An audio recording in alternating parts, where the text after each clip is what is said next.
اور وہ یہیں پہ ریٹائر ہوئے، لیکن انہوں نے یہاں کے لوگوں کی اور ان لوگوں کا ساتھ جو تھا اس نے ان کو واپس نہیں جانے دیا، اور انہوں نے یہیں پہ ہی اکیلے سیٹل ہونے کا کوٹ مٹن میں انہوں نے یہاں پہ رقبے لیے.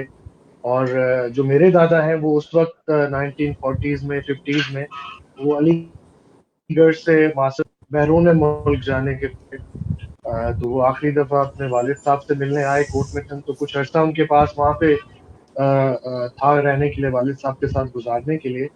تو اسی دوران جب انہوں نے یہاں پہ لوگوں کی تکالیف کی، ان کے پاس جو سب سے بڑا آپ کہہ لیں کہ جو ہتھیار تھا یا ویپن تھا وہ ان کی تعلیم تھی، ان کا شعور تھا.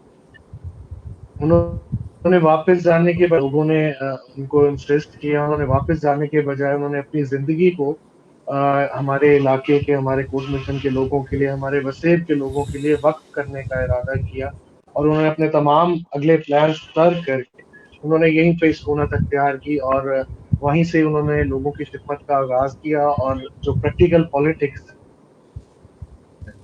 اس کا بھی، اور وہی سلسلہ ہے انہیں کی. وہ کہتے ہیں کہ اکیلا ہی چلا تھا جانب منزل، مگر لوگ ملتے قافلہ بنتا گیا. تو اکیلے ہی انہوں نے یہ سفر تنہا شروع کیا تھا، لیکن آج اللہ کا شکر ہے کہ تمام اسٹیٹ، تمام کوٹ مٹن، آپ تمام دوستوں کی محبتیں ہیں، آپ تمام لوگوں کا ساتھ ہے، کہ وہ سلسلہ، وہ محبتوں کا، وہ خدمت کا سلسلہ آج بھی جاری ہے، اور انشاءاللہ آنے والے وقتوں میں بھی جاری ہے. آپ کے دادا، اس ہاں کے ہاں علاوہ جی جی، جب انہوں نے ہاں پریکٹیکل پالیٹکس کا جب انہوں نے آغاز کیا تو یہ بھی ان کے ریکارڈ میں شامل ہے، ریوارڈ بھی ملا تھا. انہوں نے 45 سال کے لگ بھگ جو ہے اپنے شہر کی خدمت کی، اس کے بیسک اسٹرکچر کو ڈیولپ کیا. انہوں نے یہاں کے لوگوں میں شعور کو بیدار کرنے کی کوشش کی، یہاں کے لوگوں میں ایک احساس آزادی پیدا کرنے کی کوشش کی. اور 45 سال اس اکیلے انسان کا، جن کے نہ یہاں بھائی موجود تھے، نہ ان کی کوئی اور فیملی ممبر تھا، ایک اکیلے شخص کا لوگوں نے بڑھ چڑھ کر ساتھ بھی دیا. اور یہ اسی کا نتیجہ ہے کہ 45 سال وہ انبیٹیبل رہے اور لگاتار الیکٹ ہوتے رہے. اور میں سمجھتا ہوں کہ جو سیاست ہے وہ ہمارا اصل کام نہیں ہے، ہمارا اصل کام خدمت ہے، خدمت خلق ہے. تو سیاست آپ کہہ لیں کہ اس کا ایک اپوننٹ ہے یا اس کا ایک ریوارڈ ہے جو لوگ آپ کو کوئی عہدے کے طور پہ ریٹرن کرتے ہیں. میں سمجھتا ہوں کہ جو یہ سیاست ہے یا الیکشنز ہیں، یہ خدمت کرنے کے کمپوننٹس میں سے ایک کمپوننٹ ہے جو کہ آپ کو لوگوں کی خدمت میں مدد فراہم کرے. جبکہ میری فیملی کا، میرے بزرگوں کا جو واحد جو مشن ہے، جو ہمارا جو موٹو ہے، یہی ہے کہ یہاں کے لوگوں کی خدمت کرنا، ان زندگی کو بلند کرنا، ان کی خوشحالی کو مزید بہتر بنانا. اور سب سے بڑھ کر جو اس بات میں ہمارا سب سے بڑا آپ کہہ لیں کہ ہمارا موٹو ہے یا ہمارا وہ ہے یہاں کے لوگوں کی عزت نفس کا تحفظ کرنا، انہیں یہ شعور دینا کہ وہ ایک آزاد شہری ہیں اور ایک آزاد ملک کے اور ایک آزاد وسیب کے پاس ان کی کچھ بھی ان کی طرح، ان کے ملک کی طرح آزاد ہونی چاہیے. تو ہمارا سب سے بڑا میں سمجھتا ہوں جو ہمارا کاز ہے وہ ہے کہ لوگوں کی عزت نفس، اس کے اوپر ہمارا کنٹرول ہے. ان کے بعد ان میں سب سے بڑی کوالٹی یہ تھی، جیسے کہ ان کا نام ہے غلام صابر، ان کا نام تھا، اسی طرح ان میں کوالٹی بھی صبر کی انتہا کی تھی. انہوں نے شروع کے وقتوں میں بہت ریزسٹنس برداشت کی، کچھ لوگوں کی طرف سے بھی، کافی جگہوں سے، لیکن انہوں نے اپنا حوصلہ نہیں ہارا. بلکہ اگر کوئی ان سے آ کے لڑ کے جاتا تھا، بدتمیزی کر کے جاتا تھا، تو بزرگوں سے میں نے سنا کہ وہ شام کو اس کے گھر خود ہی دروازہ کھٹکانے پہنچ جاتے تھے کہ آپ میرے سے ناراض ہوئے ہیں، آپ میرے سے اتنا تلخ ہوئے ہیں، تو یقیناً میرے میں کوئی کمی ہوگی، غلطی ہوگی، تو میں پوچھنے آیا ہوں آپ سے کہ کیا ہوا ہے. تو یہی ان کی محبتیں، ان کی برداشت اور ان کی جو مستقل مزاجی تھی، آج اس سب کا رزلٹ ہے کہ ہم ابھی تک لوگوں کی خدمت کرنے کے قابل ہیں، اور لوگوں کی نظروں میں جو ہے ہم کچھ کرنے کے لائق ہیں. جی. تو یہ اس کے بعد ظاہر ہے آپ کے دادا ابو کے بعد آپ کے والد صاحب نے اس سلسلے کو آگے چلایا، اور ان کا تو بڑا کام ہے، بڑا انہوں نے میکسیمم جتنا ان کے پیریڈ میں مٹھن کوٹ کی ترقی کے لیے بھی بہت کچھ ہوا. جو ہم نے دیکھا ہے، اس پر آپ بتائیں کہ کس طرح سے انہوں نے لوگوں میں کس طرح شعور اور اس کے لیے اپنی کوشش کی تھی۔ دیکھیں، جب ایک باشعور آدمی اور ایک تعلیم یافتہ آدمی جب کسی کو لیڈ کر رہا ہوتا ہے تو ہمیشہ جو لیڈر کے اندر جو کوالٹیز ہوتی ہیں، جو صحیح لیڈرز ہوتے ہیں، جو صحیح رہنما ہوتے ہیں، وہ اپنی کوالٹیز اپنے تک محدود نہیں رکھتے۔ جیسے ہمارے جو اس دنیا کے، میں سمجھتا ہوں کائنات کے سب سے بڑے لیڈر ہیں ہمارے آقا حضرت مصطفیٰ صلی اللہ علیہ وسلم، ان کی مثال ہمارے سامنے ہے۔ انہوں نے جو کوالٹیز تھیں اور جو علم تھا وہ لوگوں میں تقسیم کیا۔ انہوں نے اپنے ہر ایک صحابی کو اسٹیج تک پہنچایا، اس اقتدار تک پہنچایا جو دین ہم سے مانگتا ہے، ہمارا خالق ہم سے مانگتا ہے اور ہمارے آقا ہم سے مانگتا ہے۔ تو اسی طرح میں سمجھتا ہوں کہ جب کوئی لیڈر میں کوئی قابلیت ہوتی ہے تو وہ کوشش کرتا ہے کہ ان چیزوں کو اپنے تک محدود نہیں رکھے، بلکہ اس کوالٹیز کو اپنے ہر ایک فالوور میں، اپنے ہر ایک شہری میں، اپنے ہر ایک وسیع واسی میں اس کو ٹرانسفر کرے۔ تو سب سے بڑی جو میں سمجھتا ہوں ان کی اچیومنٹ ہے، جو شعور کی چنگاری انہوں نے جلائی تھی، آج وہ ایک بہت بڑی آگ بن کے دہک رہی ہے۔ اور آپ بہتر جانتے ہیں کہ کوٹ مٹن ہمارے ڈسٹرکٹ میں کسی بھی چیز میں سب سے آگے ہوتا ہے، چاہے وہ پبلک ایونٹس ہیں، چاہے وہ تعلیم ہے، چاہے آپ کہہ لیں کہ وہ سیاسی فیصلے ہیں، مطلب ان کے فیصلے کافی بہتر اور کافی با اثر ہوتے ہیں۔ اور کوٹ مٹن کے بارے میں کہا جاتا ہے کہ یہیں سے ہی ایک مائنڈ سیٹ تیار ہوتا ہے۔ تو یہ ایک جو ہے شعور کی بیداری تھی، اور یہ اسی کا نظر میں سمجھتا ہوں انہوں نے یہاں کا اس وقت، کیونکہ اس وقت یہ علاقہ بالکل ہی بیکورڈ تھا، یہاں بالکل آپ کہہ لیں کہ ولیج سے بھی جو آج کل کے ولیج ہیں ان سے بھی بہت گیا گزرا تھا۔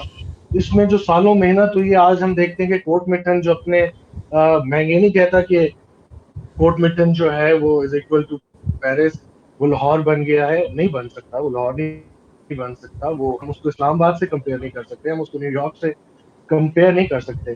ہم نے اگر اس کو کمپیئر کرنا ہے تو ہم اس کے جو اپنے برابر کے شہر ہیں، اگر ہم ان سے آج کمپیئر کریں، ہم ونگ سے کمپیئر کریں، ہم کوٹلہ نصیر سے کریں، ہم مرغائی سے کریں، ہم فاضل پور سے کریں، ہم مطلب دیگر جو شہروں سے اگر ہم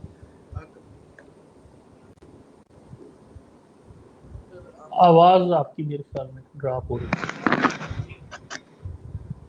ہلو جی جی ٹھیک ہے، ٹھیک ہے، آواز ٹھیک ہے، چلیں۔ آواز آ رہی ہے؟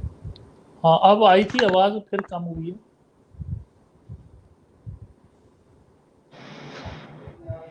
اب ٹھیک ہے آواز، جی جی ٹھیک ہے، ٹھیک ہے، بات کریں۔ نہیں، آپ کی آواز مجھے نہیں آ رہی سر۔ اچھا، آپ کی آواز تو مجھے آ رہی ہے، اور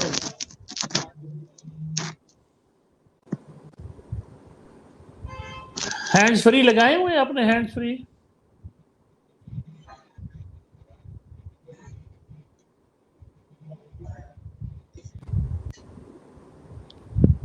ان کی چارجنگ کا مسئلہ نہ ہو، ہینڈز فری اگر ہے تو ہینڈز فری لگا لیں، یہ وہ چارجنگ کا ایشو آ جاتا ہے۔ یہ ورکنگ میں ہے سر، یہ ورکنگ میں ہے، میرا نہیں خیال نہیں، اس آپ کا کی کوئی آواز تو ایشو آ ہے۔ رہی ہے، آپ کی آواز آ رہی ہے، میری آ رہی ہے آواز،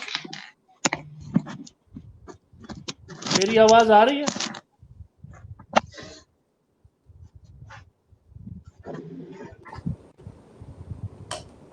میری آواز آ رہی ہے؟ آواز آ رہی ہے؟ میری آواز آ رہی ہے، آپ کی شاید پرابلم بن رہا ہے، آپ کو نہیں، میری آواز جا بھی رہی ہے، یہ ہمارے جو ناظرین ہیں آواز آپ دونوں کی آ رہی ہے۔ میاں برکت صاحب ابھی بتا رہے ہیں کہ آواز دونوں کی آ رہی ہے، آپ دیکھ لیں۔ جی جی، آ رہی ہے آواز سر اب۔ آ رہی ہے آواز۔ اچھا، میں جی یہاں پر آپ کی بات شروع کرنے سے پہلے میں تھوڑا سا بتا دوں کہ یہ ہمارا پہلا پروگرام ہے جو ہم راجن پور کی حدود میں کر رہے ہیں۔ یوں سمجھ لیں کہ راجن پور، مٹھن کوٹ، ابھی فاضل پور اور ہم نے کرنا ہے۔ تو وہ میں دیکھ رہا ہوں کہ ہمارے دوستوں کے کمنٹس جو ہیں کچھ ایسے آ رہے ہیں جو میں نہیں سمجھتا کہ ایسے پرسنل کمنٹس نہیں دینے چاہیے۔ اس کی وجہ یہ ہے کہ آج حمزہ بیٹھا ہے، کل حمزہ کا مخالف بھی اسی پروگرام میں بیٹھا ہوگا، کیونکہ یہ پروگرام سب کے لیے ہے، سب بات کریں، اچھی بات کریں، اچھا پیغام دیں۔ ہم اچھی بات کو آگے لے کے جائیں, گفتگو کریں, مکالمہ کریں. بالکل تو میں دوستوں کو ذرا یہ ضرور کہہ دوں گا جو کمنٹ کر رہے ہیں, وہ میرے لیے بہت اچھے دوست ہیں, محترم دوست ہیں. تو آپ یقین کریں جو بھی آپ کا لیڈر ہوگا وہ بھی آئے گا. تو یہ اچھا نہیں لگتا کہ آج آپ یہ حمزہ پر اگر کسی وجہ سے کوئی تنقید پرسنل کرتے ہیں تو کل وہ اس پہ ان کے جو چاہنے والے ہیں اس پر یہ چھوڑ دیں سلسلہ یار. اب آپ نا آگے کی طرف بڑھیں, آپ اپنے وسیب کی ترقی کے لیے سوچیں, آپ اس کی بہتری کے لیے سوچیں, اپنی بہتری کے لیے سوچیں. لیڈروں کو تو بلکہ سیدھا کریں, ان سے کام لیں. اگر انہوں نے کام نہیں کیا تو ان سے کام لیں, چاہے اپنا لیڈر ہو چاہے دوسرے کا لیڈر ہے. تو سب کی عزت کریں, سب سے پیار کریں. میں اب آپ یقین کریں, میرے پاس پیپلز پارٹی کے دوست بھی میرے پاس آ رہے ہیں, اور میرے پاس نون لیگ کے دوست ہیں, ان سے میری بات ہوتی ہے. جو بھی لیڈرز ہیں, سب لیڈر سے میں بات کرتا ہوں, سب کی بات سنتا ہوں, سب کا میں احترام کرتا ہوں, دل سے کرتا ہوں. اپنے تمام پالیٹیشنز کا کرتا ہوں, ان کے جو پالیٹیشن سے نیچے لوگ ہیں ان کو. تو بیٹا آپ بالکل یہ چیزیں نہ کریں, اچھا نہیں لگتا آپ کو. رانا عثمان, آپ اگر میرا کہنا مانتے ہیں تو نہ کریں. اگر کوئی آپ کا لیڈر ہے تو آپ مجھے بتائیں, ہم ان کو بھی انشاءاللہ لے کر آئیں گے, بات کریں گے, اور بڑا اچھا لگے گا. یہ آج کم از کم اس پلیٹ فارم پر وسیب رنگ آپ کا اپنا پروگرام ہے, اس پر ہم یہ چیزیں کریں گے تو یہ اچھا نہیں لگتا.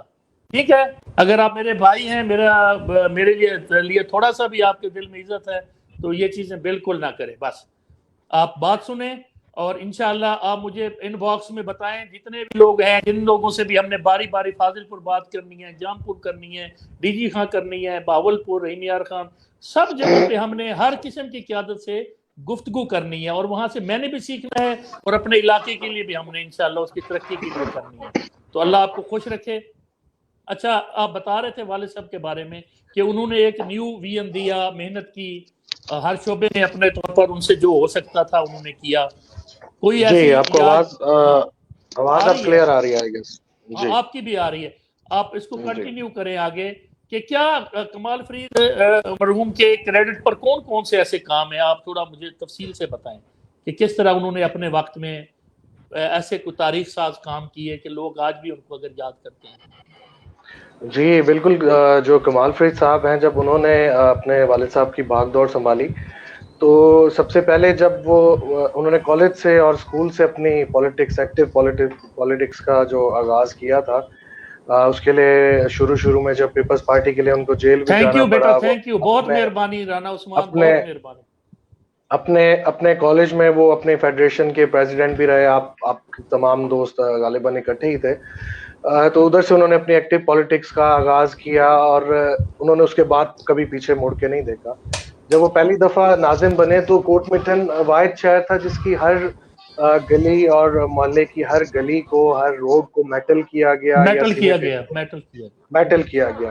اور پہلی دفعہ یہ دیکھنے میں ملا کہ کوئی شہر ایز اے ہول, مطلب کوئی اس کی گلی چاہے وہ 2 فیٹ کی تھی چاہے وہ 15 فیٹ کی ہے, وہ اپنے سائز کے حساب سے کارپیٹڈ یا میٹل ہوئی تھی. اور وہ ابھی تک اس میں سے اس کی کوالٹی آف ورک یہ تھا کہ وہ ابھی تک اپنی جگہ پہ کافی ساری ان میں سے انٹیکٹ ہے.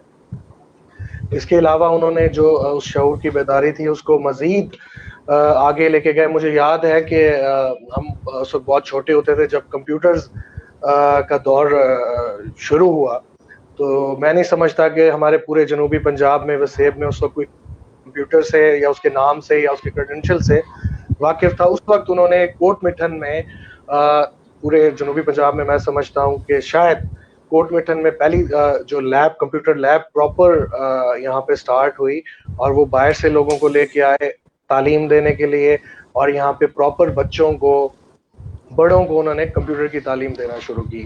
انہوں نے اسکول ایجوکیشن کو امپروو کرنے کے لیے انہوں نے اسکولز کا بھی آغاز کیا. ایک ہمارا اسکول ہوتا تھا تاجور کے نام سے, وہاں پہ جو میکسیمم بچے تھے وہ آپ کہہ لیں کہ 90% وہ بالکل ہی مفت تعلیم حاصل انہوں نے کی, اور ان کے پورے اخراجات وہ خود اٹھاتے رہے. انہوں نے تعلیم پہ سب سے پہلے بہت زیادہ فوکس کیا, لوگوں کے شعور پہ فوکس کیا, اور میں سمجھتا ہوں کہ اس کا, اور ہمارے 2010 میں جب کوٹ مٹن فلڈ آیا اس وقت میرے خیال میں یہ پوزیشن تھی کہ ہم بھی دل برداشتہ ہو گئے تھے, شہر کے تمام لوگ, ہم ان کی اپنی فیملی, لیکن انہوں نے اکیلے ہی وہاں پہ رہنے کا فیصلہ کیا، اور وہ جو دریا ٹھاٹے مارتا ہوا سمندر کی طرح پانی تھا، اس کے ساتھ اکیلے مقابلہ کرنے کی انہوں نے جو ہے جدوجہد سٹارٹ کی، اور ان کے دیکھا دیکھی تمام شہردار ان کا بازو بنتے گئے، اور میرے خیال میں کوٹ مٹن واحد شہر تھا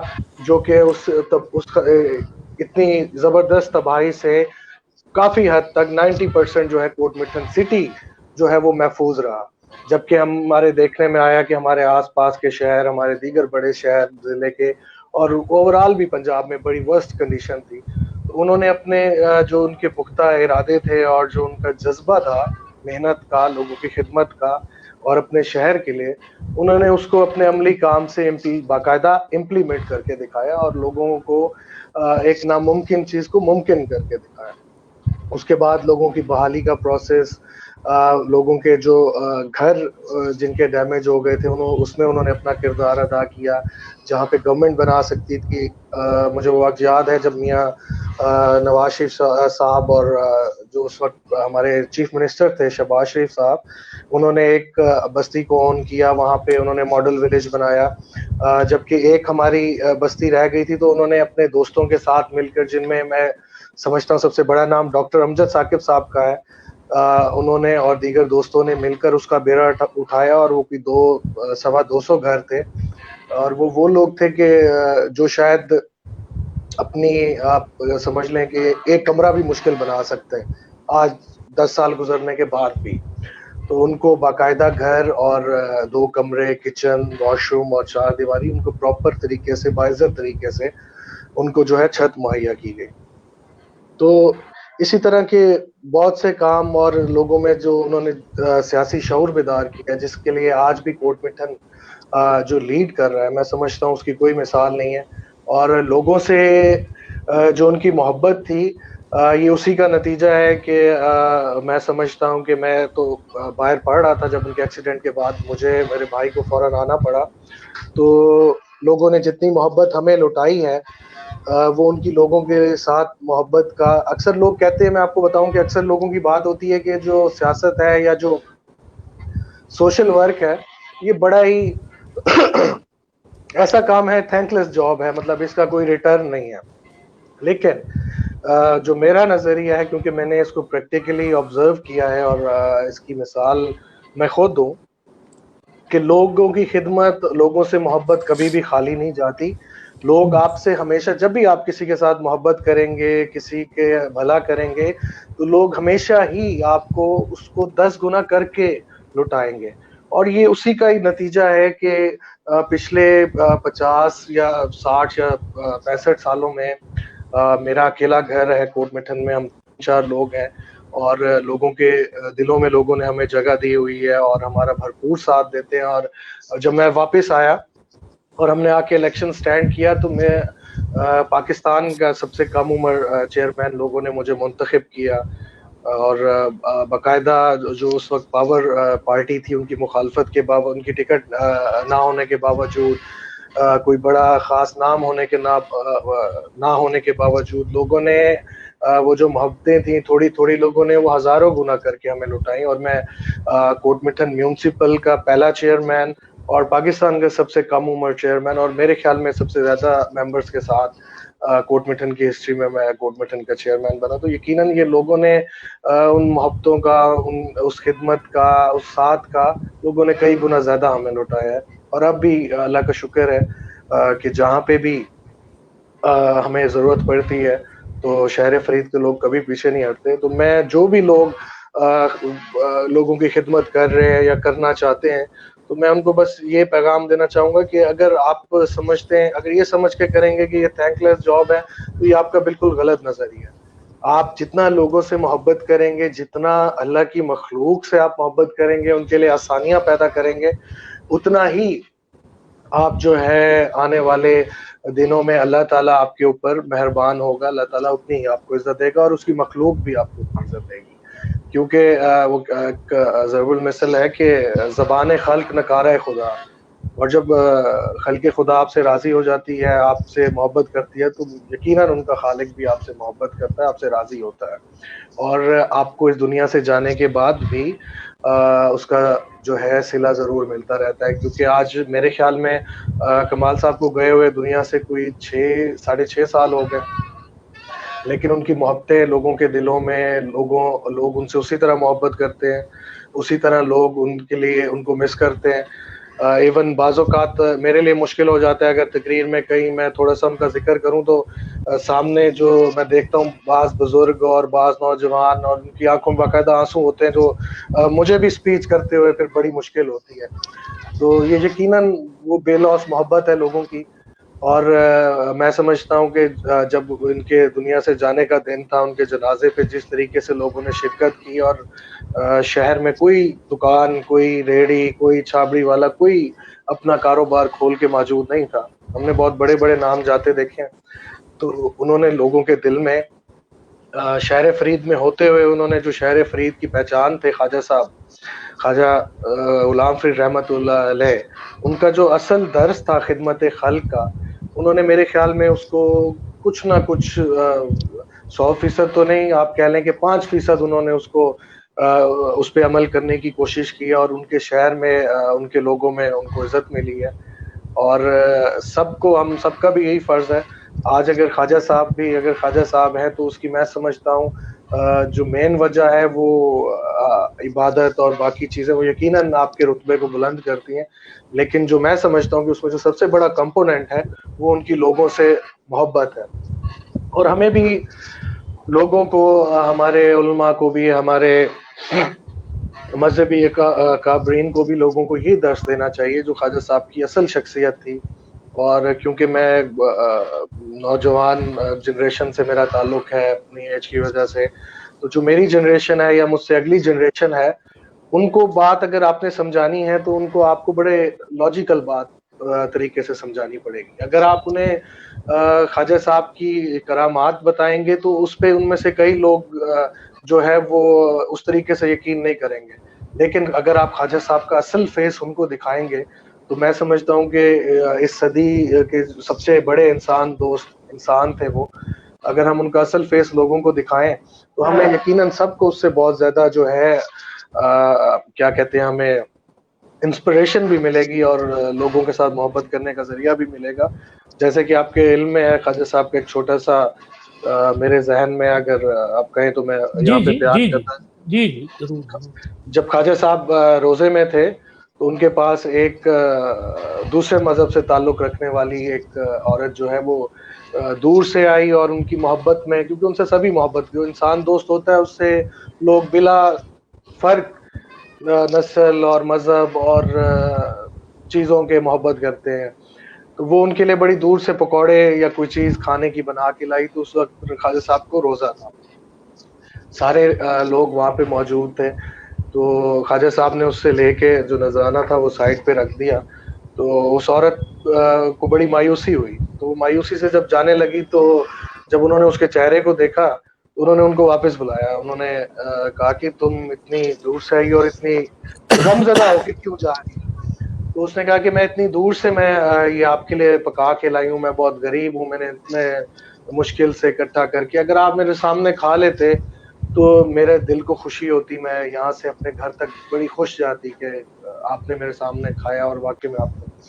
تو خواجہ صاحب نے بغیر سوچے دوسری کوئی سوچ ذہن میں لائے اپنا وہ اٹھا کے اس کو پکوڑا کھا لیا۔ تو وہاں پہ جو آپ کے ہمارے جیسے جو آپ کہہ لیں کہ ہمارے جیسے کوئی کم علم وہاں پہ موجود ہوں گے، یا جو ان رازوں سے ناواقف ہیں، جی تو انہوں نے وہاں پہ بڑا شور مچایا۔ تو خواجہ صاحب کا وہاں پہ جو انہوں نے بات کہی کہ میں جانتا ہوں کہ میں نے کیا کیا ہے، بے شک روزہ توڑنے کا تو کفارہ موجود ہے، لیکن کسی کا دل توڑنے کا کفارہ نہیں ہے۔ اگر میں آج اس کا بہت دل خوب، توڑ دیتا تو میرا خالق مجھے کبھی معاف نہ کرتا۔ تو ہمیں جو بہت خواجہ بہت صاحب کا جو، کیونکہ ہمارا تعلق شہر فرید سے ہے، اور صرف شہر فرید ہی نہیں بلکہ میں سمجھتا ہوں ہمارا یہ پورا سرائیکی جو وسیب ہے یہ خواجہ صاحب کے نام کے ساتھ، ان کے جو تعلیمات ہیں ان کے ساتھ جڑا ہوا ہے۔ ہماری خواجہ صاحب ایک طرح سے ہماری پہچان ہے۔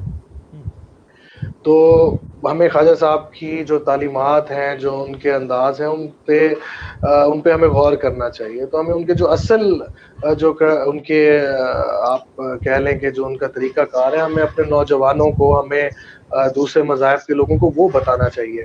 اور میں سمجھتا ہوں کہ اس طرح کی مثالیں آپ کو کسی بھی مذہب میں یا کسی بھی معاشرے میں نہیں ملیں گی. یقیناً وہ اگر آپ کو ملیں گی تو وہ محمد عربی کے جو محبت کرنے والے ہیں، جو ان کی امت کے اس طرح کے لوگ ہیں، وہی آپ کو یہ رستہ دکھا سکتے ہیں. تو خواجہ صاحب اس پورے وسیب کو چاہیے کہ ہم ان کی جو اوریجنل اور جو اصل ان کی طریقہ کار ہے اس کو فالو کریں، اور جو انسان دوستی کا انہوں نے ہمیں درس دیا ہے، ہم سب کو اس کو فالو کرنے چاہیے. آپ کا پرپس جو ہے وہ خدمت خلق ہونا چاہیے. اس میں آپ کیا کمپوننٹ استعمال کرتے ہیں، کس ذریعے سے کرتے ہیں، آپ لوگوں کی خدمت کر رہے ہیں شعور اجاگر کر کے میڈیا پہ. میں دیگر طریقوں سے کر رہا ہوں، اس میں پالیٹکس بھی اس کا ایک کمپوننٹ ہے، این جی اوز بھی اس کا ایک کمپوننٹ ہے، اسی طرح دیگر وہ ہے. مقصد آپ کا جو ہے وہ مخلوق خدا کے لیے آسانیاں پیدا کرنا ہونا چاہیے. تو میرے بہت خیال میں خوب، تبھی آپ اس دنیا میں اپنے مقصد کو جسٹیفائی کر سکیں گے. بڑی زبردست بات آپ نے کی حمزہ، کہ مختلف شعبے ہیں، مختلف لوگ کام کر رہے ہیں، ہر بندہ اپنے اپنے شعبے میں پرفارم کر رہا ہے. وہ غلطی بھی کر رہا ہے، وہ ٹھیک بھی کر رہا ہے، وہ شعوری طور پر غلطی کرتا ہے، جو بھی کرتا ہے، لیکن آگے کی طرف بڑھ رہا ہے. تو وہ وہی شعر ہو گیا نا کہ افراد کے ہاتھوں میں ہے اقوام کی تقدیر، افراد کے ہاتھوں میں ہے اقوام کی تقدیر، ہر فرد ہے ملت کے مقدر کا ستارہ. تو ہمارا ہر بالکل جی. بندہ جو اس وقت ہمارا چاہے میں جی جی سمجھتا ہوں ہمارا اس وقت یہ قومی مسئلہ بھی ہے، کیونکہ ہم ہر چیز کو جو ہے دوسرے پہ ڈالتے ہیں کہ نہیں امجد صاحب کو یہ کام کرنا چاہیے، میں کیوں کروں. لیکن جس دن ہم سارے مل کے یہ اپنے سوچ حصے لیں کا گے کام کہ کرنا شروع کر دیں گے، اگر ہم اپنے اپنے حصے حصے کا کا کام شروع کر اپنے دیں گے حصے کا کام. تو آپ کا معاشرہ فوری طور پر ٹھیک ہو جائے گا. اب ہم اس بالکل بالکل. انتظار میں ہیں کہ جی پہلے حمزہ ٹھیک ہو جائے تو پھر پہلے میں ہم ٹھیک ہوں گا. تو یہ بات نہیں ہے. میں ٹھیک ہو جاؤں، میری زبان بالکل. سے، میرا میری زبان میرا سے، میرے ہاتھ میرا سے، تعلق میرے عمل میرا سے کوئی تعلق نقصان نہ ہو، کسی کو تکلیف نہ ہو، بس جی یہ کر بالکل. دوں. میرا تعلق تھوڑا سا لوکل گورنمنٹ سے ہے یقیناً. تو میں اس کے حوالے سے بھی ایک مثال دوں گا کہ آپ اگر آپ بھی غالباً کافی اپنے غیر ملک میں سفر کیا ہے، تو اگر ہم کسی بادشاہ یا کسی اچھے علاقے میں جائیں تو ہم دیکھتے ہیں کہ وہاں پہ روڈیں جو ہیں بڑی، اور گلیاں بڑی خوبصورت اور صاف ستھری ہوتی ہیں. تو اس میں سمجھتا ہوں صرف حکومت کا کردار نہیں ہے، کیونکہ میں لوکل گورنمنٹ میں نے سرو کیا ہے. تو ہمیں جو سب سے بڑی جو مشکل پیش آتی تھی وہ عملے کی طرف سے نہیں آتی تھی. ایک شیخ یا ایک صفائی والا وہ جا کے بڑی جاں فشانی سے اور بڑی ڈبل ٹائم ڈیوٹی دے کے وہاں پہ کام کر کے آتے ہیں، اور ہم کیا کرتے ہیں، ہم فوراً دکان سے یا گھر سے دروازہ کھولتے ہیں اور کوڑا باہر پھینک دیتے ہیں. دیکھیں وہ بار بار صفائی نہیں کر سکتا. صفائی 10% میں سمجھتا ہوں کہ عملے پہ اور اداروں پہ ڈیپینڈ کرتی ہے، اور 90% ذمہ داری کسی بھی چیز میں، چاہے وہ ٹریفک رولز کو فالو کرنا ہے، 10% امپلیمنٹ یا 5% امپلیمنٹ ٹریفک والے کروا سکتے ہیں، اور 90% امپلیمنٹ جو ہے وہ آپ نے اور میں نے کرنا ہے. صفائی پہ بھی اسی طرح ہم 10% یا 5% صفائی کو یقینی بنا سکتے ہیں کچھ دیر کے لیے، لیکن اس کو دیر پا اور اس کو جو پائیدار ہے ماحول کے لیے، اس میں 90% میں سمجھتا ہوں، مور دین 90% وہ آپ کا، میرا اور معاشرے میں رہنے والے لوگوں کا کردار ہے. اسی طرح ہمارے جتنے بھی اس وقت ملک کے مسائل ہیں، اگر ہم یہ سوچ لیں کہ پہلے امجد بھائی نے چینج نہیں ہونا، پہلے میں نے چینج ہونا ہے، تو میرا خیال ہے کہ یہ ہمارا قومی مسئلہ ہے. اس پہ ہمیں تھوڑا سا کنٹرول کرنا چاہیے اور اس پہ عبور حاصل کرنا چاہیے. اور میرا نہیں خیال کہ پاکستان سے زمینی اور دیگر جو پاکستان کے حالات ہیں، یا اللہ تعالیٰ نے اس کو جو چیزوں سے نوازا ہے، اس سے اچھا کوئی ملک بن سکتا ہے. اور اس قوم میں جو حوصلہ اور جرأت ہے اور جو قوت برداشت ہے، ان سے مضبوط اور اچھی کوئی قوم بن سکتی ہے. لیکن صرف ہمیں اس چیز کا احساس کرنا ہے کہ ہمیں پہل کس نے کرنی ہے. ہم سب نے پہل کرنی ہے. ہم سب پہ ذمہ داری ہے اپنے ملک کے لیے، اپنے شہر کے لیے، اپنے وسیب کے لیے، اپنے صوبے کے لیے، اپنے محلے کے لیے، اپنی گلی کے لیے. تو میں امید کرتا ہوں کہ جتنے بھی لوگ سن رہے ہیں یہاں پہ، اگر ان میں سے کوئی کوشش کرنا چاہے تو یہ بڑا آسان کام ہے. تو تو آپ کے توسط سے میری ریکویسٹ بھی ہے کہ ہم کوشش کریں کہ سب اپنے آپ کو چینج کرنا شروع کریں بجائے اس کے ہم دوسرے سے بات کریں. ہاں بہت اچھی بات کی آپ نے. یہ سیدھی سی بات ہے جی کہ پوری دنیا میں یہی رائج ہے کہ وہاں کی عوام جو ہے اس میں سیوک سینس ہوتا ہے. اگر وہ شعور ہوگا سماج میں، خود اگر شعور آ جائے آہستہ آہستہ یہ چیزیں وہ خود بھی ٹھیک کرنا شروع کر دے تو میرے خیال میں مور دین 50% کام ہو جاتا ہے. باقی صاف ظاہر ہے کہیں بھی آئیڈیل صورتحال پاکستان میں پہلے بھی نہیں ہے، اب بھی شاید اتنی جلدی ہمیں نہ مل سکے، لیکن اس کے باوجود بھی ہمارے لوگ آگے بڑھے ہیں، انہوں نے کام بھی کیا ہے، کام کر بھی رہے ہیں. اور کام جو کرنے والا ہوتا ہے اس سے غلطیاں بھی ہوتی ہیں اور وہ کوئی بے شک فرشتہ ہو نہیں سکتا.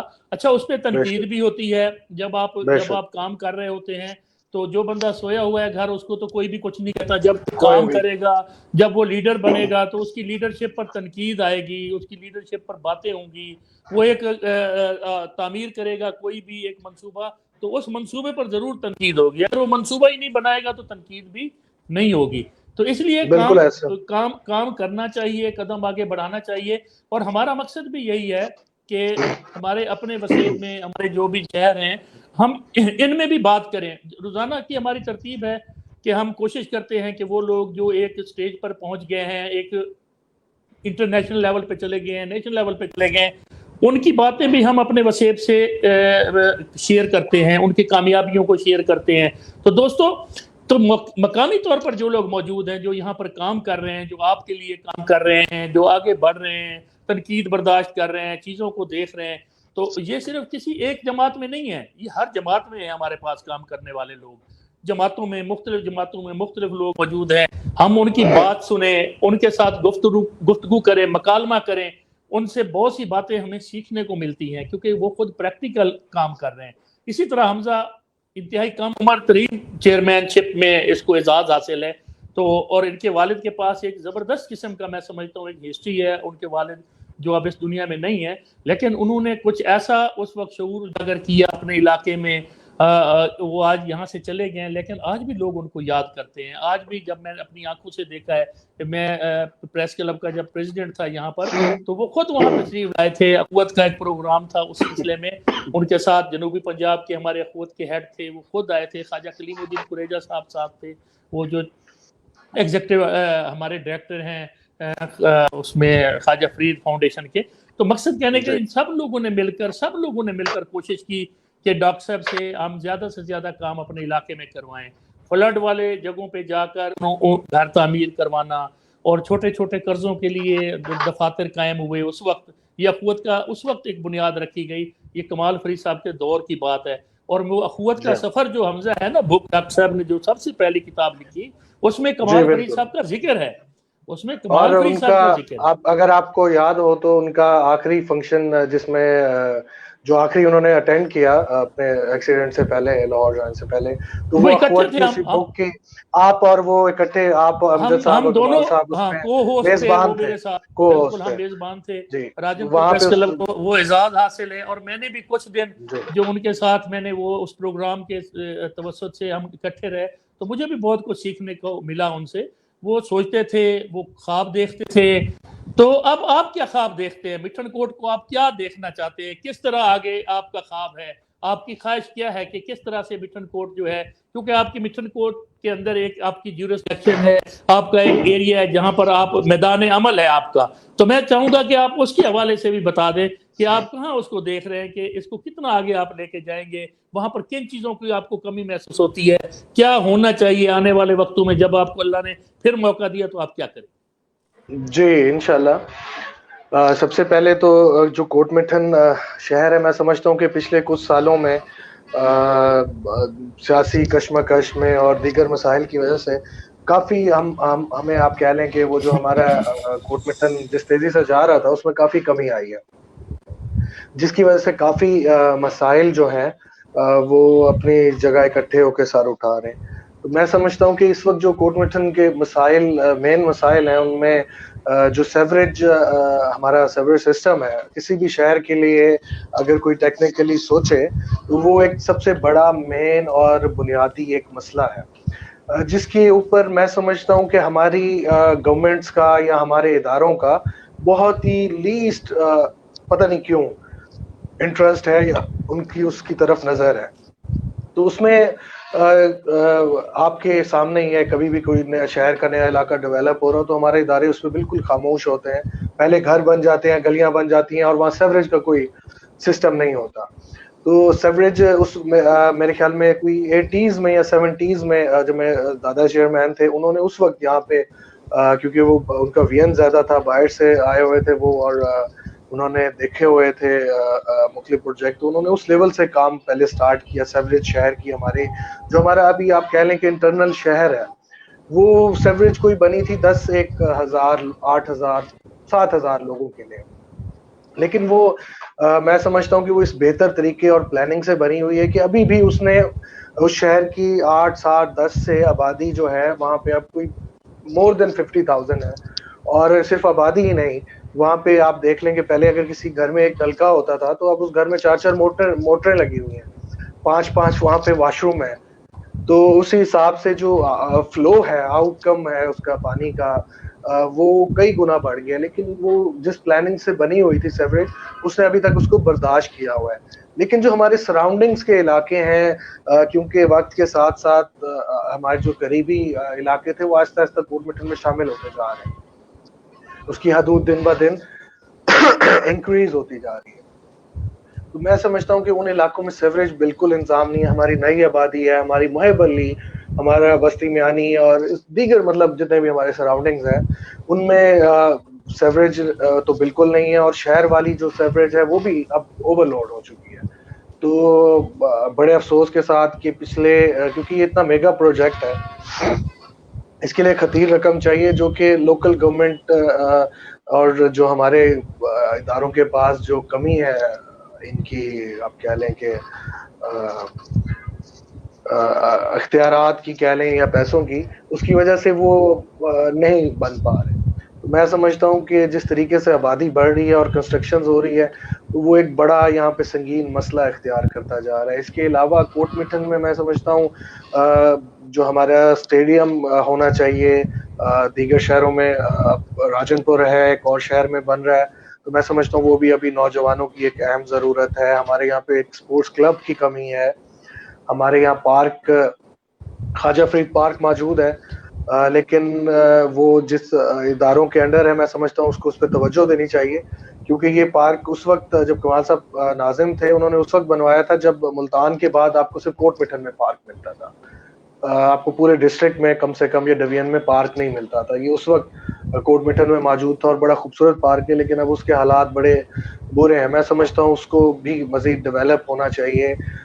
کوٹ میٹھن ایک, کیونکہ ٹورزم یہاں پہ صوفی ٹورزم ہے, یہاں پہ ریلیجس ٹورزم ہے, ایک ہب ہے یہ اس کا. تو دربار جب ہم جاتے ہیں کسی اور بڑے علاقوں میں, دیکھتے ہیں جس طریقے سے جو شرائنز ہیں صوفیہ کی, تو وہ اتنی ڈیولپ ہوئی ہوئی ہیں, وہاں پہ اتنا کام ہوا ہے. اور جب واپس آ گئے ہم خواجہ صاحب کی اس دربار پہ جو کہ علم کا سرچشمہ ہے, اور لوگ آ کے وہاں سے فیض یاب بھی ہوتے ہیں اور اپنی روحانی تکالیف کا علاج بھی لے کے جاتے ہیں بیماریوں کا. تو میں سمجھتا ہوں وہ بالکل ہی اس کے برے حالات ہیں. اس پہ اوقاف کو, اس پہ پنجاب گورنمنٹ کو, اس کو جو ہے کشادہ کرنا چاہیے, اس کی بہتری کرنی چاہیے. ایون مجھے بڑا افسوس ہوا اگلے دن دیکھ کر کے جو خواجہ صاحب کا دربار ہے اس کے سائڈ پہ ایک بہت پرانا اور خوبصورت سے لکڑی کا شیڈ چاروں طرف بنا ہوا, تو وہ ایک سائڈ سے گر گیا ہے. لیکن اس کو مہینہ 2 مہینہ ہونے کو آیا, اس میں کوئی بہتری جو ہے یا کوئی اوقاف کی طرف سے اس میں توجہ نہیں دی گئی. تو ظاہر ہے وہ ہمارے لیے نہیں بلکہ اس پورے وسیب کے لیے, کیونکہ اس خواجہ صاحب سے محبت کرنے والے لاکھوں کروڑوں لوگ ہیں, تو جب آ کے دیکھتے ہیں تو ان کے دل کو تکلیف ضرور ہوتی ہے. کافی چیزیں امپروو بھی ہو رہی ہیں, گورنمنٹ کر بھی رہی ہے, لیکن جو ہمارے بنیادی مسائل ہیں ان کا حل دیکھیں صرف اس وقت ہے. پوری دنیا میں جو لوکل لیول پہ مسائل ہیں وہ ہمیشہ لوکل گورنمنٹ ڈیل کرتی ہے, کیونکہ جب تک آپ چیزوں کو نچلے لیول تک نہیں لے کے جائیں گے, آپ ان کو پرائمری لیول تک طاقت کو نہیں لے کے جائیں گے, کبھی بھی بہتری نہیں آنے والی. دیکھیں اب اگر ایک چیئرمین کی کرسی پہ اگر کوئی شخص بیٹھا ہے, اس کو عوام خود منتخب کرتی ہے, اس کو عوام کا ڈر بھی ہے, اس کو عوام کا تعلق بھی ہے. مطلب کوئی بھی آ کے ایک عوامی بندے کا گریبان بھی پکڑ سکتا ہے, اس کو جواب دہ بھی کر سکتا ہے. اب اور ایسا ہوتا بھی ہے, بعض بزرگ آتے ہیں جن کے ہاتھوں میں ہم پلے ہوئے ہیں اور انہیں بڑے پیار سے ہمیں پالا ہے, وہ آ کے ناراض بھی ہوتے ہیں, ڈانٹتے بھی ہیں اور سختی بھی کرتے ہیں, اور ہم اس چیز کو ہمیشہ پازیٹیو لیتے ہیں اور خوشی ہوتی ہے کہ اپنا سمجھ کے وہ اس طرح کرتے ہیں. لیکن میں اب ہمارا واحد ملک ہے جہاں پہ لوکل گورنمنٹ کو چلنے نہیں دیا جاتا, کبھی بھی اس کو ڈوریشن پوری نہیں کرنے دی جاتی, اگر اس کو وجود میں لایا جائے تو اس کے پاس اختیارات نہیں ہوتے, اس کے پاس فنڈز نہیں ہوتے. لیکن جو چھوٹے چھوٹے مسائل ہیں شہروں کے ہمارے, وہ گلی ہے, وہ سولنگ ہے, وہ نالی ہے, وہ اسٹریٹ لائٹ ہے, وہ سیوریج ہے, وہ اب آپ اگر کسی گلی میں جائیں تو ایک گھر 10 فٹ اونچا ہوگا, ایک زمین کے برابر ہوگا, ایک 3 فٹ اونچا ہوگا, کوئی 10 فٹ انکریز کیے ہوا ہوگا. مطلب ایک بے تکی سی ایک چیزیں ڈیولپ ہوتی جا رہی ہیں. اور ایک ہوتا ہے کہ لوگ ٹائم کے ساتھ ساتھ شعور میں آتی ہیں قومیں, ہم ریورس میں جا رہے ہیں. آپ اگر دیکھیں نئے علاقے ڈیولپ ہو رہے ہیں, کالونیز ہو رہی ہے, بڑی خوبصورت سی روڈ اور تمام گھر بالکل ناک کی سیر میں برابر ہوتے ہیں, شاپس ہیں تو وہ برابر ہیں. لیکن اور ان چیزوں کو امپلیمنٹ کرنا یا اس پہ سختی کرنا لوکل گورنمنٹ کا کام ہے. لوگوں کی کسی کی اسٹریٹ لائٹ نہیں ہے, کسی کی نالی سیوریج کا مسئلہ ہے, صفائی کا مسئلہ ہے, تو وہ چیئرمین, کونسلرز اور وہ جو ٹیم بیٹھی ہوتی ہے اس کو امپلیمنٹ کرنا ان کا کام ہے. اب مجھے بتائیں کہ ایک ایم پی اے ہے یا ایک ایم این اے ہے, وہ یقیناً بڑے بڑے پروجیکٹس کام کر سکتے ہیں, لیکن ان کے پاس ایک حلقہ, ایک ایم این اے کا حلقہ کوئی 10 لاکھ آبادی سے زیادہ کا ہے, اور وہ ایریا بھی اتنا لمبا ہے کہ اگر وہ اپنے حلقے کی ایک ٹیل سے اپنے ہیڈ تک اگر سارا دن بھی لگائیں خالی جانے میں, تو ان کو دن نہیں خالی گزر جائے گا. تو ان مسائل کے لیے نہ ان کے پاس ٹائم ہے. ہمارے ڈی سی صاحب ہیں, ہمارے کمشنر صاحب ہیں, دیکھیں ان کے لیے آپ کو ہمیں بڑا مشکل سے ٹائم لے کے جا کے ملنا پڑتا ہے. تو ایک عام آدمی خدا بخش نے اگر جانا ہے, اب جو کہ ایک ریڑھی لگاتا ہے, تو اس کو اپنی ایک صرف نالی اس کی بلاک ہے اور اس کو اس نے کھلوانا ہے, اس کے لیے وہ بہت بڑا مسئلہ ہے. اس کے لیے وہ ایٹ دا ٹائم ایک زندگی موت کا مسئلہ ہے, اس کے لیے پریشانی کا باعث ہے. وہ گھر نماز پڑھنے نہیں نکل سکتا گندے پانی میں, اس کے بچے اسکول نہیں جا سکتے, اس کی بچیاں اسکول نہیں جا سکتی, اس کے بوڑھے والد اس کے مسجد میں نہیں جا سکتے. اس کے لیے ایٹ دا اینڈ یہ بہت بڑا مسئلہ ہے. اب وہ ڈی سی صاحب کے آفس میں اس کی اپروچ نہیں ہے, اے سی کے آفس میں اس کی اپروچ نہیں ہے, ایڈمنسٹریٹر تک اس کی اپروچ نہیں ہے, نہ وہ کر سکتا ہے, ٹھیک ہے. لیکن جب اس جگہ پہ کوئی عوامی بندہ بیٹھا ہوتا ہے, اگر وہ اس کے مسائل نہ بھی حل کر سکے, تو اگر آپ کسی کو بٹھا کے پیار سے اس کو چائے پلا کے اس کا مسئلہ بھی سن لیں, تو اس کی آدھی پریشانی وہیں پہ ختم ہو جاتی ہے. جب لوکل گورنمنٹ اپنے وجود میں ہوتا ہے تو لوگوں میں ایک وہ آپ کہہ لیں کہ ایک ڈپریشن میں بھی کمی آتی ہے کہ کم سے کم کوئی ہماری بات سننے والا ہے. اب دیکھیں ایک عام بندہ اس لیے نہیں آئے گا آپ کے پاس کہ یار مجھے کل یونیورسٹی بنا دو. دیکھیں وہ کام گورنمنٹ کا ہے, وہ M P M N As کا ہے, وہ اداروں کا کام ہے. اس نے فوری طور پہ آپ سے آ کے مانگنا ہے, یار میرے اندھیرا ہے, میں باہر نکلتا ہوں, میں نالی میں گر جاتا ہوں, میری والد سلپ ہو گئے. تو وہ اب مجھے بتائیں کہ ایک محلے میں 50 جگہوں پہ وہ مسئلہ ہوتا ہے.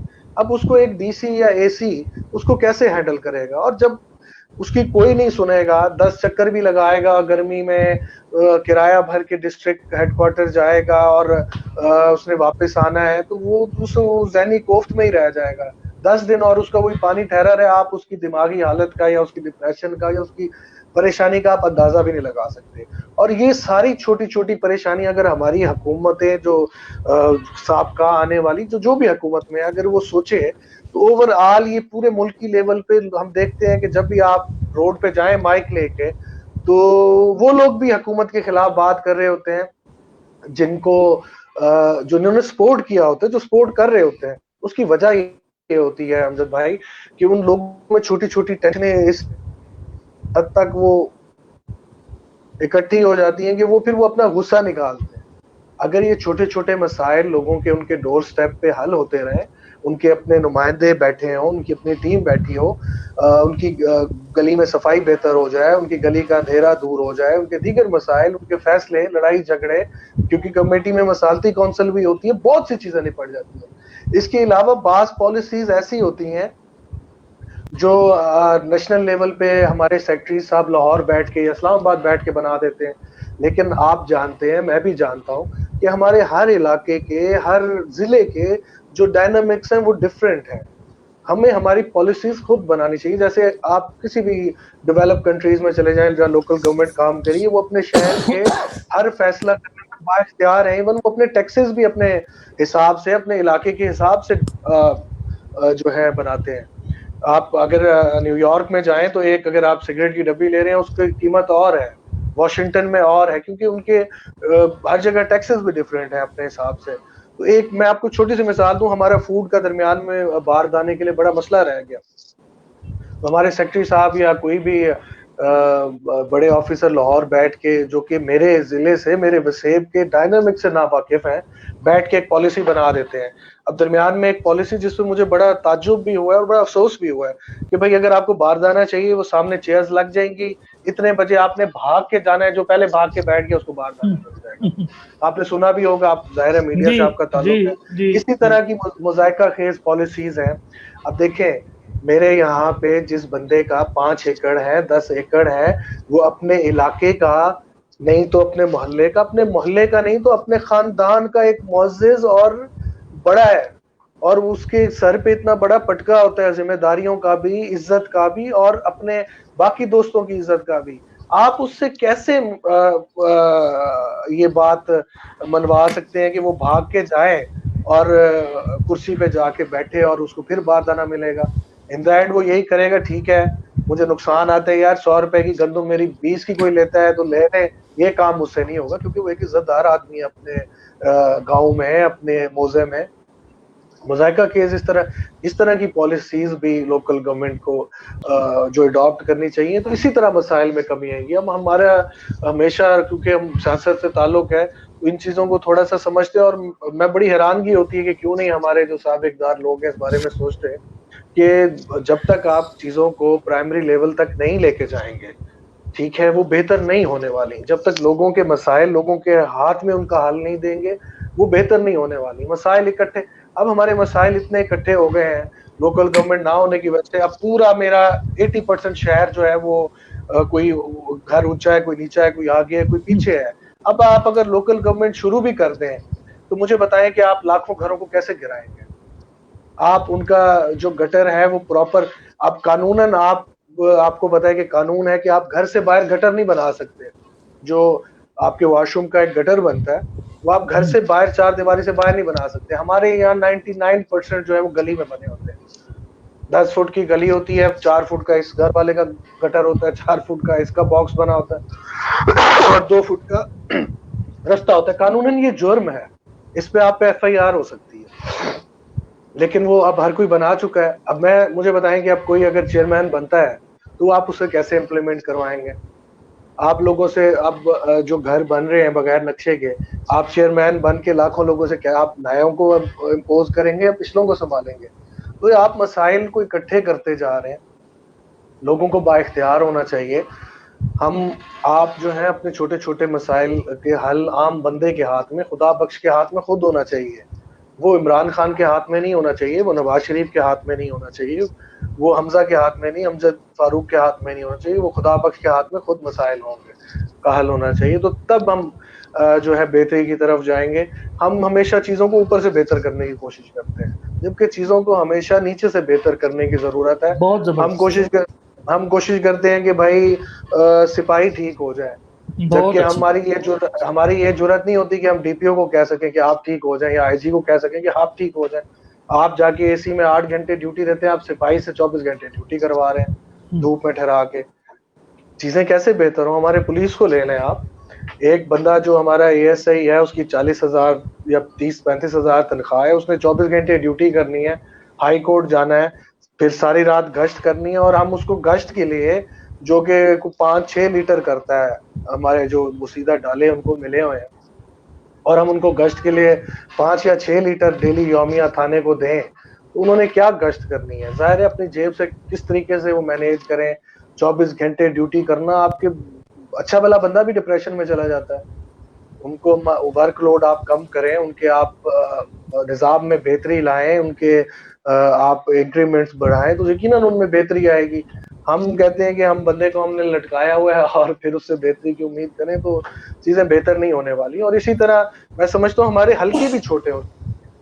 کیونکہ جب بھی کوئی دیکھیں M P M N As بنتے ہیں تو وہ ایک شہر سے یا ان کا اگر فاضل پور سے ان کا تعلق ہے تو رجحان والے بیچارے رہ جاتے ہیں، رجحان سے تعلق ہے تو راجن پور والے ان کا فوکس نہیں ہوتا، راجن پور سے تعلق ہے تو رجحان اور فاضل پور والے رہ گئے، کوٹ مٹن سے تعلق ہے تو باقی سارے رہ گئے. ان سب کا فوکس جو ہے وہ ظاہر ہے کہ انسان ہے، اس کی ایک کیپیسٹی ہے. ہمارے سابقہ چیف منسٹر ہیں، دیکھیں ان کا فوکس لاہور پہ اس لیے رہ گی کہ وہ لاہور سے بیس کرتے تھے، ان کا میکسیمم فوکس آپ کہہ لیں وہاں تھا، انہوں نے لاہور کو لاہور بنا دیا. ہمارے ابھی جو چیف منسٹر ہیں یقیناً وہ اوور آل بھی کام کریں، لیکن ان کا ایک ایکسٹرا فوکس ان کا جو ڈی جی خان ڈویژن میں ہے یا ضلع میں ہے وہ اور کہیں پہ بھی نہیں. ہم دیکھ رہے ہیں کہ وہاں کس تیزی سے ڈیولپ ہو رہا ہے کام. تو سارے فنڈ اگر آپ مجھے بھی دے دیں گے تو میں بھی کہوں گا کہ کوٹ مٹن میں لگا دیں، میری 90% کوشش یہ ہوگی. تو ہمیں چاہیے کہ ان چیزوں کو ڈی سینٹرلائز کریں. امجد بھائی کا حصہ امجد بھائی کے ہاتھ میں ہونا چاہیے، کیونکہ یہ جو فنڈز ہیں یہ کسی کی کوئی بھیک نہیں ہے، یہ ہم سب سے کلیکٹ ہو کے جا کے گورنمنٹ کے یا اسٹیٹ کے ہاتھ میں جاتے ہیں، اور ان کا کام ہے اس کو دوبارہ ہم تک تقسیم کرنا ہماری حیثیت کے مطابق، ہمارے علاقوں کے مطابق، یا جتنا بھی ہم نے دیا ہے اس کے مطابق. تو جتنا میرا حصہ ہے یا راجن پور کا حصہ ہے یا کوٹلہ نصیر کا حصہ ہے اس کو ملنا چاہیے. ہم ہمیشہ دیکھتے ہیں کہ ہمارا جو فوکس ہے وہ ایک ایریے پہ رہ جاتا ہے، اور کوئی میری جگہ کوئی اور آئے گا تو اس کا فوکس اور جگہ رہ جائے گا.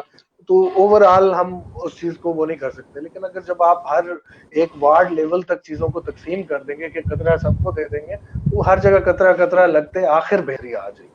بہت خوب، بہت خوب. اب ہم اختتام کی طرف جا رہے ہیں. ہمارا ظاہر ہے اختتامی جو ہے سیشن، اس میں یہ چاہوں گا کہ آپ کی بات جس طرح ہم نے بڑے غور سے سنی اور ناظرین بھی اس کو سن رہے ہیں، کیونکہ آپ نے گراس روٹ لیول کی سیاست بھی کی ہے، اس میں آپ نے کام کیا ہے لوکل لیول پہ، اسے ہم کہہ سکتے ہیں لوکل کونسل، لوکل گورنمنٹ.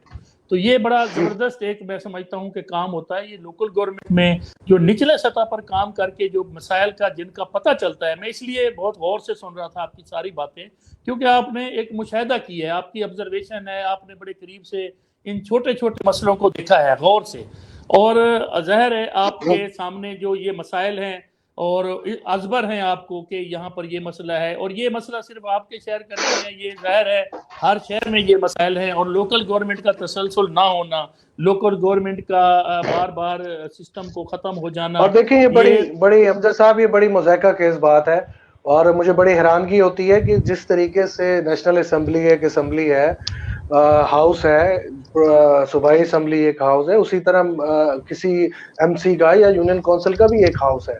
ہم اس پہ اگر کوئی شب خون مارے، اگر کوئی ڈکٹیٹر آ کے، تو ہم اس کو بڑا برا بھلا کہتے ہیں. کوئی بھی باشعور یا کوئی بھی جمہوری آدمی اس کو اچھا نہیں کہتا. اگر سکرین پہ نہیں کہے گا تو اگر وہی جمہوری حکومت آپ کے لوکل کونسل پہ جمہوری سسٹم پہ مار دے تو پھر کیا کریں؟ جمہوری سسٹم پہ مار دیتے کہ ہمارے ڈبل سٹینڈرڈز ہیں. ہمیں اپنے ڈبل سٹینڈرڈز کو چھوڑنا چاہیے. ہمارے مسائل اب میں سمجھتا ہوں سر دن بہ دن بڑھتے جا رہے ہیں.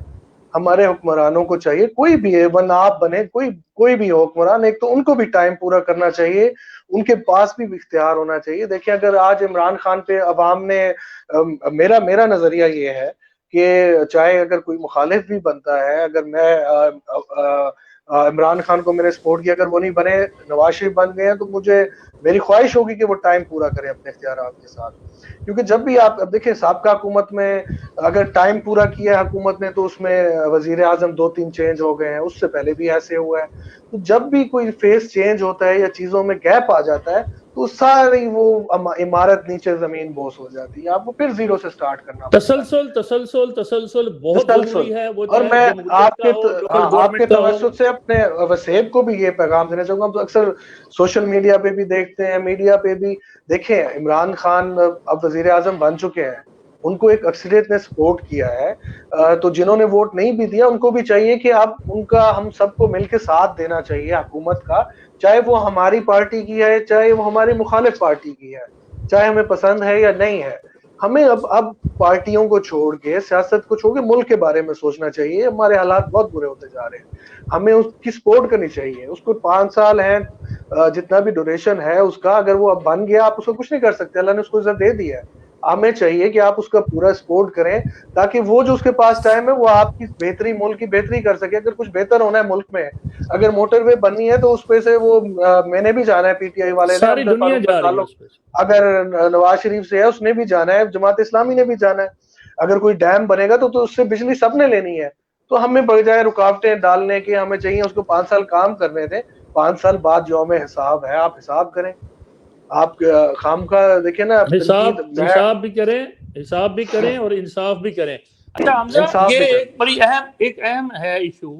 وہ یہ ہے کہ چاہے بڑے سیاستدان ہوں، وہ وزیر ہوں، مشیر ہوں، وہ کسی بھی پارٹی سے ان کا تعلق ہو، تو ان کی ایک بڑی فوج ظفر موج ہے جو آج کل سوشل میڈیا پر موجود ہوتی ہے. میں مثال دیتا ہوں کہ کوئی بھی آپ شخصیت لے لیں، کوئی پارٹی لے لیں، اس کا کوئی بندہ لے لیں، پھر اس کے پیچھے بہت سے بندے کھڑے ہیں. وہ کہیں گے کہ میرا لیڈر جو ہے کہ وہ اگر کونسلر بھی ہے تو وہ وزیر اعظم بن جائے، اور پھر جو اس کے اپوزٹ ہے وہ اس شخصیت کے خلاف باتیں کرتے ہیں. تو یعنی یہ سوشل میڈیا پہ آپ کیا پیغام دیں گے؟ اپنے لوگوں کو بھی کیا پیغام دیں گے اور اپنے مخالفین کو بھی کیا پیغام دیں گے کہ وہ کیا چکر ہے جس میں نہ پڑیں بلکہ بہتری کی طرف چلیں؟ یہ سوشل میڈیا کی جو جنگ ہے، یہ جو باتیں کرنا، یہ بہت زیادہ تعریفیں کرنا یا بہت زیادہ حد تک تنقید کرنا، یہ کیا عمل ہے؟ یہ کیا درست ہے؟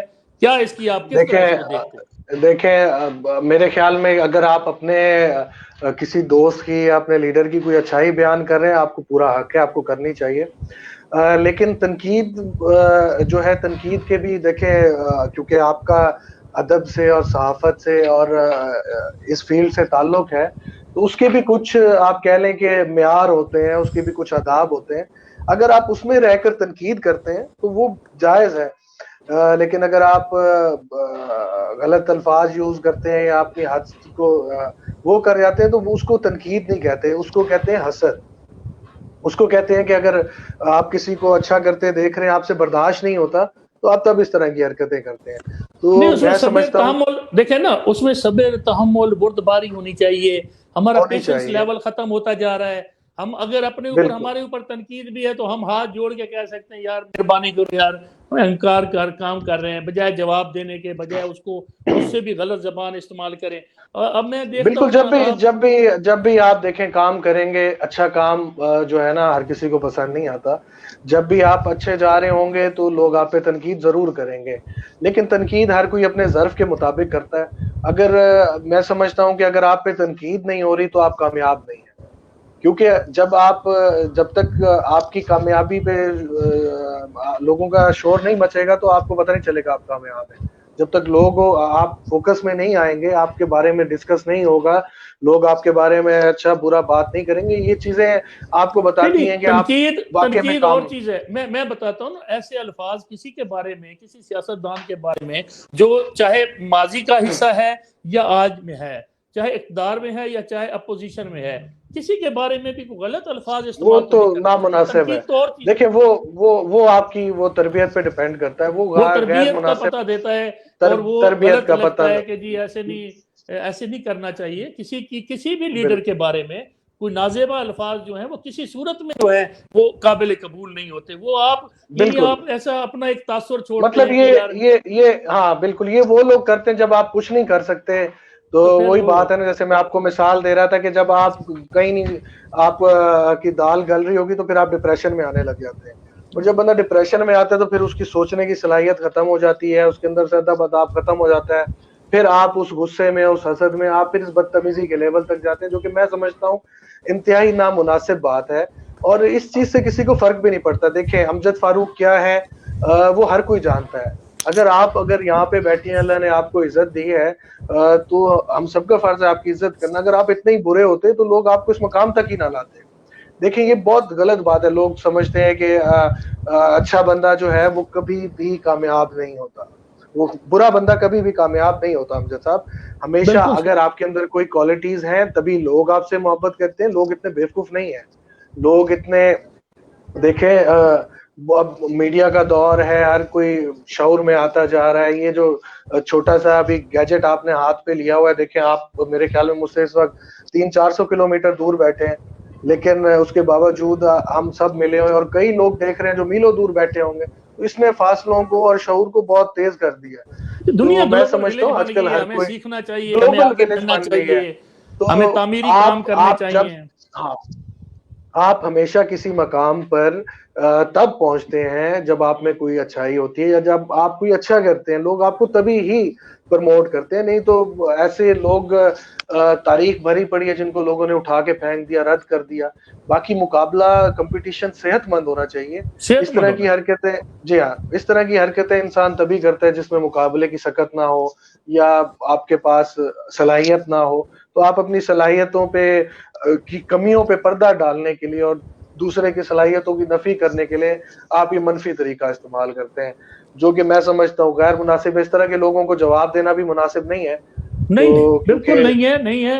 اور دیکھیں بات یہ ہے کہ اخلاق سے اب میں دیکھ رہا ہوں بعض کمنٹ ایسے آ جاتے ہیں جی وہ کوئی کہتا ہے جی عمران خان آپ کے ملک کا وزیر اعظم ہے, آپ اس کے خلاف اگر اخلاق باختہ کوئی بات کرتے ہیں تو یہ انتہائی غلط بات ہے, اور اگر آپ نواز شریف کے بارے میں بات کرتے ہیں تو وہ بھی انتہائی غلط بات ہے. یعنی آپ کہاں رہتے ہیں, آپ کیا کس چکر میں پڑے ہوئے ہیں بھائی؟ میرا پوائنٹ آف ویو یہ ہے کہ دیکھیں میں نے عمران خان کو سپورٹ کیا ہے الیکشن میں, اور بڑی ہم نے محنت کی ہے اور اللہ کا شکر ہے اللہ نے کامیابی عطا کی ہے. لیکن اس کا یہ مطلب نہیں ہے کہ میں عمران خان کی یا پی ٹی آئی کی میں اندھی تقلید کروں گا. نہیں, مجھے میرا فرض ہے اور ہر شہری کا فرض ہے. دیکھیں عمران خان نے, آپ کا بھی وزیر اعظم ہے, میرا بھی ہے, نون لیگ کا سب کا ہے اس وقت, پورے پاکستان کے اللہ نے اس کو عزت دی ہے. پرائم منسٹر کی کرسی سیاسی نہیں ہے. ہم نے کیا کیا ہے پچھلے کچھ سالوں میں اپنی سیاست کے لیے یا اوورآل ہم نے اتنے حالات کو خراب کر دیا ہے, اور میں سمجھتا ہوں ہم نوجوانوں کو تھوڑا سا اس میں سوچنا چاہیے.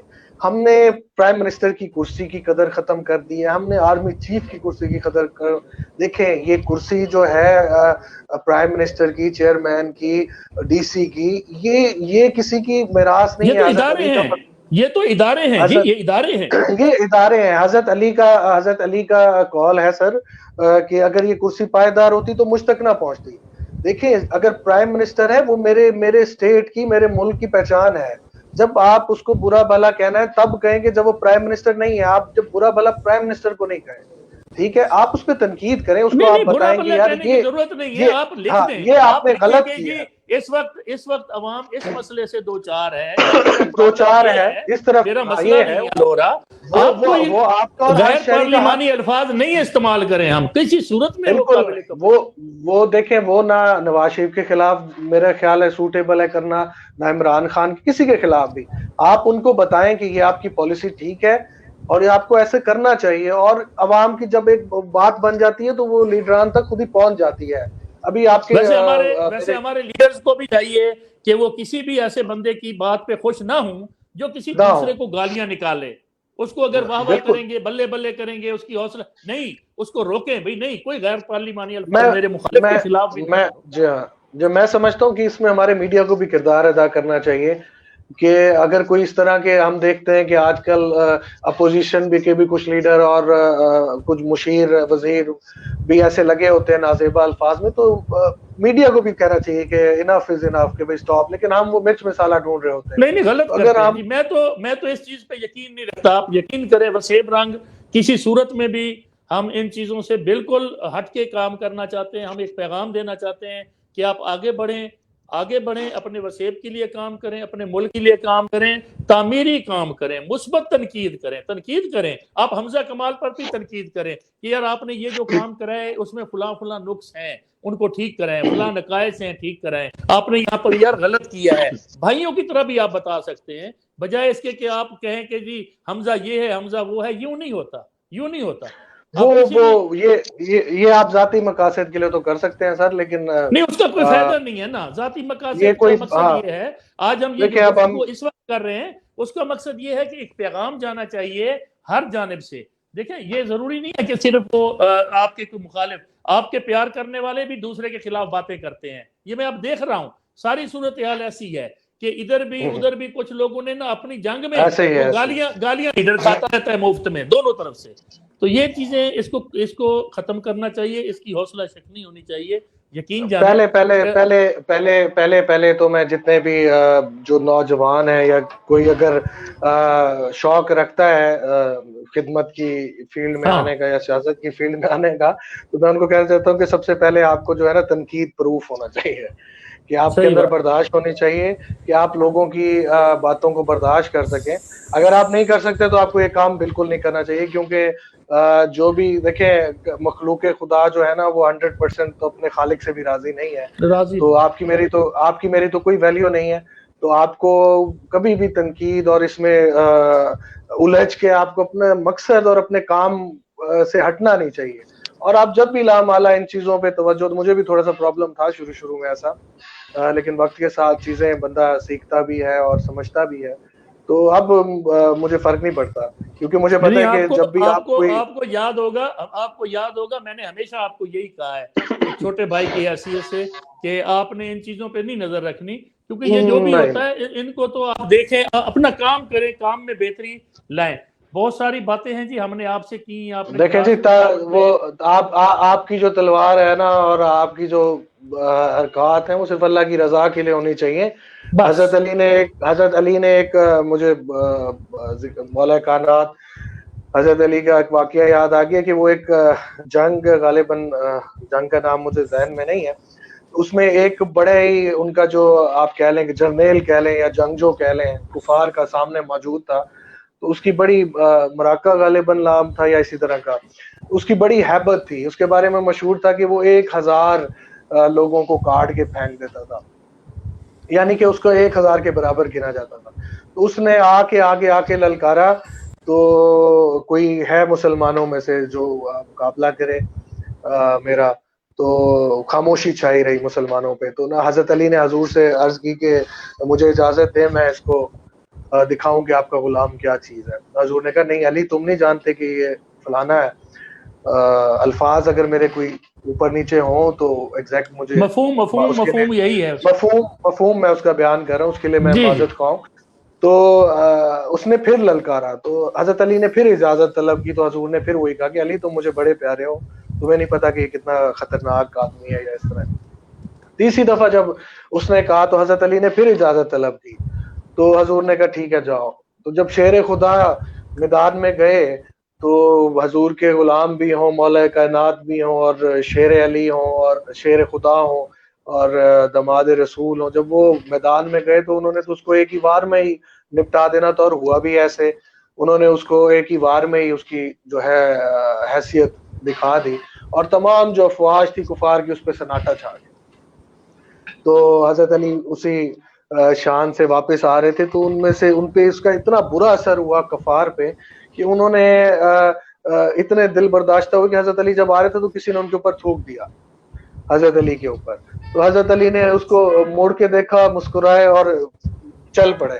تو آگے ایک صحابی نے ان سے سوال کیا, حضرت علی کہ تم اتنے بڑے اور اتنے طاقتور بندے کو تم ملیا میٹ کر کے آ گئے ہو, اس چھوٹے سے پدی سے بندے نے تمہارے ساتھ اتنی بدتمیزی اور غلط حرکت کی, اس کو تم نے کیوں چھوڑ دیا؟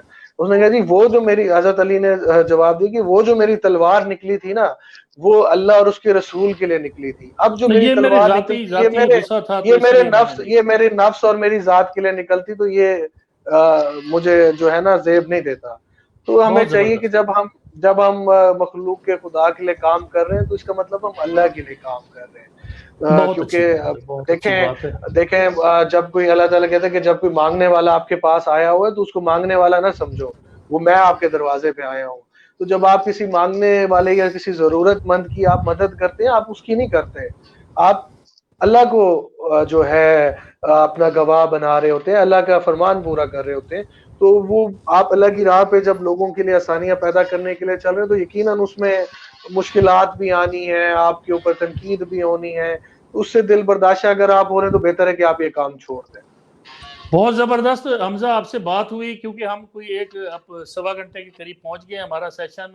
انشاءاللہ ہم پھر اس کو بہت جلد جو ہے اس سلسلے کو چلتے ہوئے آگے پھر بھی انشاءاللہ ملاقات ہوگی. میں آپ کے یہ توسط سے فائدہ اٹھاتے ہوئے میں ریکویسٹ کروں گا, ہمارے جتنے بھی صاحب اقتدار ہمارے مقامی M P M N As ہیں, ہمارے صوبائی رہنما ہیں, ہماری جو گورنمنٹ ہے پی ٹی آئی کی, ہمارے چیف منسٹر جن کا تعلق اس وسیب سے ہے, اور ہمارے پرائم منسٹر, اگر کسی تک میری بات پہنچ سکے تو میں اپنے پورے وسیب کی طرف سے, اپنے تمام لوگوں کی طرف سے ریکویسٹ کروں گا کہ ہمارے ضلع کی طرف، ہمارے وسیب کی طرف خصوصی توجہ دیں، ہمارے مسائل کی طرف، جس میں سب سے بڑا ہمارے نوجوانوں کا جو کیونکہ میں سمجھتا ہوں کہ میں نوجوانوں کی بھی اپنی کیونکہ اگر میری ان کا ایج فیل ہوں تو اگر میں ان کی نمائندگی نہ کروں تو وہ یقیناً غلط بات ہوگی. تو میں سمجھتا ہوں کہ ان سب کو چاہیے کہ کوشش کریں کہ ہمارے ضلع کے لیے یونیورسٹی، خدارہ یونیورسٹی کا جو ہے پروجیکٹ لائیں، یہاں پہ یونیورسٹی کا تعمیر کریں، یہاں پہ اس کا اعلان کریں. کافی علاقوں میں میں دیکھ رہا ہوں کہ اس کا اعلان ہو چکا ہے، کام شروع ہو چکا ہے، لیکن جو ہم سب سے آخری ضلع ہیں، ہم ٹیل ہیں، تو یہاں سے ہمیں سب سے جو ماں ہوتی ہے وہ سب سے پہلے اپنے سب سے کمزور بچے کو نوالا کھلاتی ہے. تو ریاست کے لیے تمام بچوں کی طرح ہوتے ہیں، تو ہم سب سے جو کمزور بچے ہیں آپ کو چاہیے کہ سب سے پہلے ان کی وہ کریں، کیونکہ آج کل کے دیکھیں اب جو دور ہے چیزیں بہت مشکل ہو گئی ہیں. اگر ایک بندے کے 5 بچے ہیں تو وہ 5 کو نہیں پڑھا سکتا معذرت کے ساتھ. اگر اس کی 50,000 بھی اس کی انکم ہے، تنخواہ ہے، تو وہ اگر اس نے ملتان بھیجنا ہے یا لاہور بھیجنا ہے تو اس کا ایک بچے کے اوپر 30-40 ہزار تو اس پہ لگ جانا ہے. تو وہ اپنے 5 میں سے ایک بچے کو مستقبل اس کا بہتر کرتا ہے، 4 کا اس کا ضائع ہو جاتا ہے. اور کوئی بھی باپ، آپ بھی والد ہیں، کبھی بھی آپ نہیں چاہیں گے کہ آپ کا ایک بچہ تو بہتر ہو جائے اور 4 پیچھے رہ جائیں. تو وہ ایک والد درست ہے کے لیے آپ بھی کی بڑی بات کہ تکلیف دہ یونیورسٹی بات ہونی ہوتی ہے. چاہیے، یونیورسٹی یونیورسٹی ہونی چاہیے، ڈبل روڈ ہونی چاہیے، ہمارے لیے ایک اچھا سا ہاسپٹل، ٹراما سینٹر ہونا چاہیے. دیکھیں کسی کا ٹھیک ہے. ایکسیڈنٹ ہوتا ہے تو اس کو جب تک لے جاتے ہیں تو کام پورا ہو جاتا ہے. پلیز انشاءاللہ پلیز پلیز آپ خود بھی اس کے لیے کوشش کریں، اپنے منتخب نمائندوں سے بھی ملتے میں رہیں اور اپنی ڈاکٹر یادداشتیں امجد قراردادوں کی شکل میں آگے دیتے رہیں. ڈاکٹر امجد ثاقب صاحب کے اوپر ہمیں فخر ہے، یقیناً ہم پوری قوم کو ان پہ فخر ہے جس طرح کا کام وہ کریں. ان سے بھی ریکویسٹ کریں گے کہ انہوں نے جس طرح ایک اخوت کا کالج وہاں پہ اپنے ایک علاقے میں بنایا ہے، قصور میں انہوں نے جس طرح وہ کیا، ہم چاہتے ہیں کہ جس طرح ہم پورے وسیب والے ان سے محبت کرتے ہیں، آگے بڑھیں. ہم سب ان کے ساتھ ہیں. اس وسیب میں بھی اخوت کی بنیاد رکھیں، اخوت کی یونیورسٹی کی بنیاد رکھیں. ہم تمام جو ہے وسیب والے اس کار خیر میں ان کے ساتھ ہیں. اللہ تعالیٰ ان کو مزید ترقی کرے. انشاءاللہ دوستو، کل ہم انشاءاللہ پھر ملیں گے کسی نئے مہمان کے ساتھ اور تفصیل سے بات کریں گے. اس وقت تک کے لیے اجازت. اللہ حافظ.